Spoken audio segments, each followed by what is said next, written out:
All right, Tom Garman from Guitar Antihero here again, and I want to talk for a few minutes today about argument that, well, it's not even really an argument. It's more of a, I guess you say, kind of a pissing match between two different sides that don't realize that they're really just essentially two sides of the same coin. And the whole thing is pretty pointless, yet it seems to persist, so I wanted to talk about it here a little bit today. And that is the whole timeless fight between technique and feel. Okay, I'm sure if you've been playing it all for any length of time, you've probably heard this in some way or another, or heard other players talk about it. Basically, in a nutshell, it's this whole idea of players focusing on technique versus players focusing on what many would call feel. Okay, more of the emotive quality, the kind of, heartfelt mush sentimentality that, to be frank, that many players seem to gush over. Really, this whole argument is stupid, and it's pointless. And I suppose we could just leave it at that, but I should probably elaborate just a little bit on that. It's pointless because they're really, again, two sides of the same coin, okay? When people say technique, I think what they really mean to say is, in a nutshell, speed, right? Shred chops, shredding, playing a million notes a second, filling up every ounce of space with sound, so on and so forth. But what they miss is, dogging on technique is really stupid, because you need technique to be able to play anything, okay?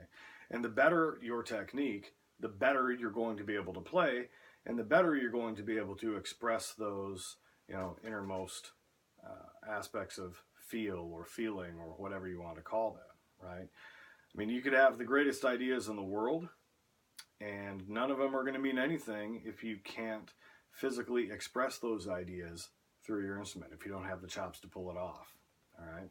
Now, if we flip this around, just having chops for their own sake isn't any good either, because music is essentially another language, and it should be conversational. At least I feel our playing should be somewhat conversational.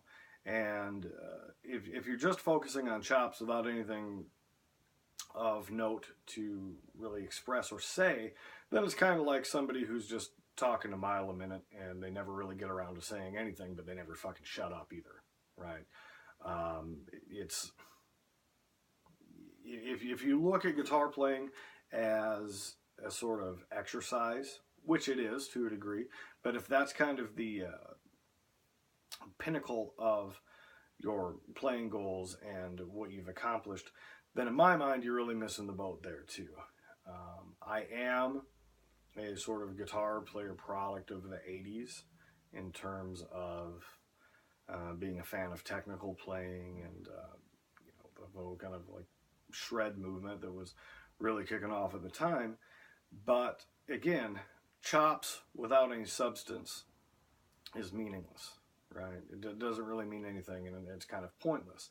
But if you flip it around and we get rid of chops and technique altogether, then you're not doing anything, okay? Another place this so-called argument is flawed is when people make it, they sort of work under the assumption that soulful or feeling infused or what have you means playing slowly and, maybe only like 2 or 3 notes or whatever. You'll hear that where people say things like, the phrasing is another way that they kind of couch this argument. Oh, so-and-so has such great phrasing. Usually when you hear these guys talk about that, they're talking about a guy like David Gilmour, who I like, and David Gilmour has great phrasing. But they'll quite often dog on guys like Steve Vai at the same time, which, again, kind of tells you a few things. When they don't really listen to Steve Vai, and 2, they don't understand what's meant by phrasing. Steve Vai has awesome phrasing. Just because he's considered a demigod and can play whatever the hell he wants does not mean that he does not have great phrasing. It's just a different kind of phrasing, right? I mean, he's not just playing blues licks or whatever. This sort of thing,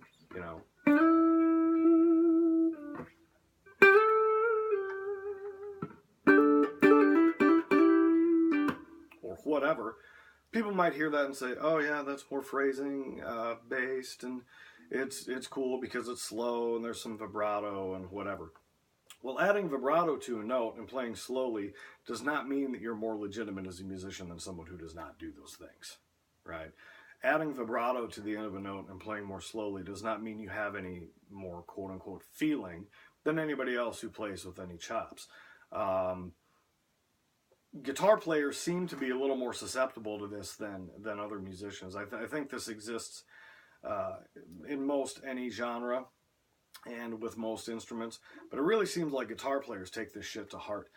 I don't know of too many people who would ever consider saying John Coltrane, for example, isn't a real musician because he played 1,000 notes a minute on a saxophone.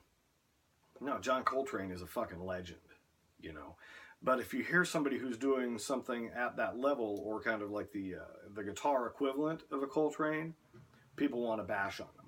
A lot of this, I think, is based in good old-fashioned jealousy and laziness, right?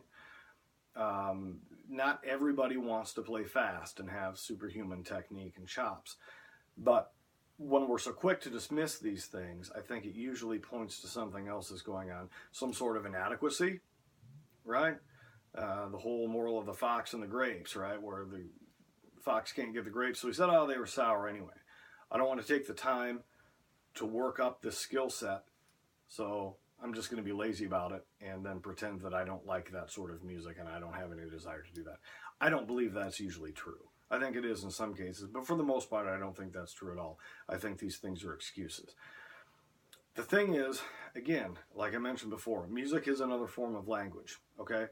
And we have to have a particular degree of technique in order to play anything we can imagine playing, right? The more intricate and the more involved and elaborate our musical vision, the better our technique has to be in order to illustrate that vision and lay it out as best we can on the instrument. Likewise, again, if you don't really have anything meaningful to say, if you're just kind of, you know, whatever, and playing, you know, fingering exercises or scale exercises or whatever, those can be cool too. They can be cool musical ideas, but after a while that gets really old. There are certain players who certainly have more chops than I do, and I respect their playing, and I'm like, that's really cool, but honestly, I can't listen to them for more than like 30 seconds at a time, because it's just kind of the same thing over and over and over again.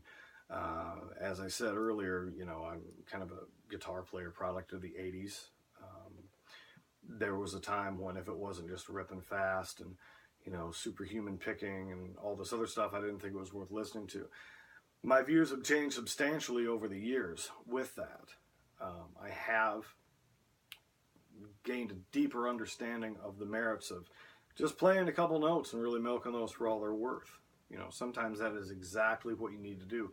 And I think some of the best players in the world are very adept at doing just that. And they don't have a ton of chops and speed and all these other things we think are necessary. But again, it's context-based, okay? There's a time and a place for everything. And while our technique grows, our musical expression and the skills of exhibiting those expressions for everyone else to hear should also grow, okay? Having better technique does not only allow us to better play what we hear in our head or feel in here, or however you want to say it, but it can also open up doors for those creative internal muscles to start working more too, right? Said another way, the more you're capable of playing, the more you're probably going to conceive of doing, okay? So what we want to take away from this is work on technical development. You have to do it, okay? People don't seem to understand this a lot of times, that say we're playing a D chord, right? Even if it's a slightly out of tune D chord like that one. And we go up, that's kind of muted, a little buzzy. Index finger is right on top of that second fret. I need to move it back a little bit. Okay, there's a little more clear. Well, I'm just working on technique when I did that, right? That's an aspect of technical development. Any sort of self-correction we're doing is a matter of strengthening our technique. That's a means of strengthening those skills, right? It's not all about, you know, speed and picking and whatever. Anytime we're perfecting what we're doing here physically, or correcting something or making it a little bit better, we're improving our technique. We need to have these things, right? Now, if we take this D chord and we don't have any idea about what to do with it, and we can't do anything cool with it, and we don't really have anything to say by using it, then it really doesn't matter how well we can play it, because nobody's probably going to want to hear it, including us. Okay? So again, the takeaway here, we want to build these things together. All right? Focus on technical development. Focus on speed. Focus on chops. Focus on cleanliness of playing. Really listen to things like phrasing. Phrasing is also an aspect of technique. It's an aspect of technical development. It's not some internally generated force that occurs simply by willing the instrument to produce sound, right? We have to use our hands for this stuff. So it's kind of foolish and stupid to say that we can have one or the other, because they're dependent on each other. But we want to do that. We want to work on things that are going to better our physical abilities. And along the way then, think of what else we can do with them, and sort of be inspired and let that inspiration guide you into other places you may not have gone before, and you may have not had available to you due to lack of inferior technique. All right? Again, while we're talking about phrasing, for example, if we just took a pentatonic minor scale here, break that up into 2 strings at a time.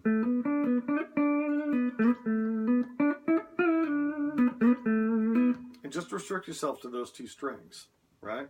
Don't throw the technique out the window. In other words, don't get completely sloppy with your playing. Don't forget about alternate picking or whatever it is you've been working on up until that point.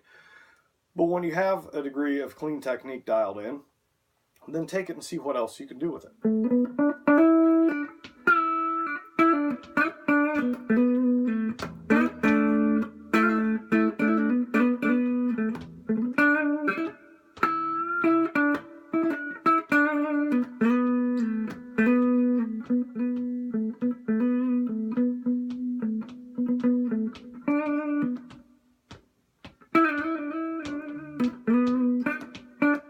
Even if you shank one, like I did there. Doesn't really matter, okay? Spend some time working with kind of the bog standard stuff that you might be doing, right? Scales, arpeggios, picking patterns, whatever. Things that you may be doing that are designed to develop your technique. When you've got those down, go back and start pulling them apart and break the rules a little bit, right? Because there really aren't any rules. I mean, there are, but they're not. They're more or less suggestions. That's kind of how I look at it. Things like music theory and such. They're structural, but you know what? You can do with them what you will. So, again, try to keep that in mind. Don't be one of these guys or girls who it's like, yeah, I'm all about technique, got all these chops, and nothing else. And don't be one of these people that dogs on people, other players who do have great chops just because you don't have any. You're missing the boat entirely when you do that. Work on increasing your own technique and your own chops. Get a little closer to the level of those other people, and you might start seeing them in a different light. Likewise, if you're some super shredder, listen to players who don't do that, and try working with some of those ideas, and I think you might come to appreciate that style of playing a little more too. Anyway, I've probably gone on long enough about that subject, especially considering I said it really wasn't worth getting into, and it was kind of pointless and stupid. So, hope you got some good takeaways from that. Make sure, again, to hit the link below. Check out the site guitarantihero.com, and if you have any questions or comments, make sure to leave one there, and you can hit me up on Twitter at guitarantihero with any questions or comments also.